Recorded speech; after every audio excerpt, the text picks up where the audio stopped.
Hi friends, এই ভিডিওতে আমরা পশ্চিমবঙ্গ রাজ্যের অর্থাৎ আমাদের রাজ্যের সপ্তম পে কমিশন নিয়ে আলোচনা করব। আপনারা জানেন যে গত 5ই ফেব্রুয়ারি 2026 যে ভোট অন অ্যাকাউন্ট বাজেট রাজ্য সরকার কিন্তু ঘোষণা করেছিল, সেখানে একাধিক বিষয় ঘোষণা করা হয়েছিল। তার মধ্যে এই ষষ্ঠ পে কমিশনের বিষয়টাও কিন্তু ছিল।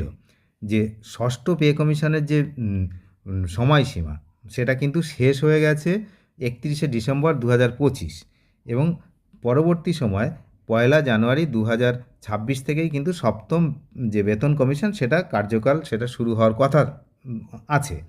কিন্তু ঘটনাটা হচ্ছে যে মার্চ মাস তার অর্ধেকের বেশি পেরিয়ে গেল, কিন্তু সেই বিষয়ে আর কোনো উচ্চবাচ্য শোনা গেল না।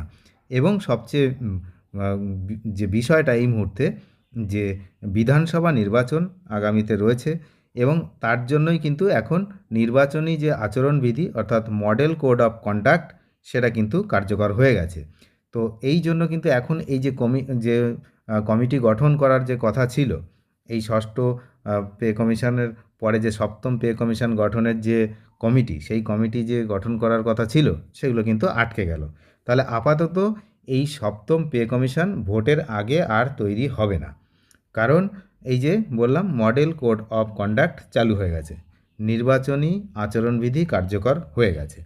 এখন ঘটনা হচ্ছে তাহলে কবে হবে না, যদি এখন না হয় তাহলে এই ভোট পরবর্তী পর্যায়ে নতুন সরকার গঠন হওয়ার পরেই কিন্তু এই বিষয়টা গঠিত হতে পারে, এমনটাই কিন্তু মনে করা হচ্ছে। তাহলে কর্মীদের যে দীর্ঘদিনের যে দাবি, সেই দাবি কিন্তু এই যে দাবিটা ছিল সেই দাবি কিন্তু আপাতত মিটল না।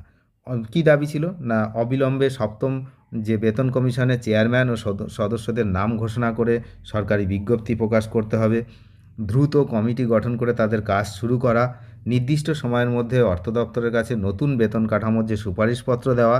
তো এখন এই বিষয়গুলো সামগ্রিক যা পরিস্থিতি, তাতে কিন্তু এই বিষয়টা আর কার্যকর হচ্ছে না।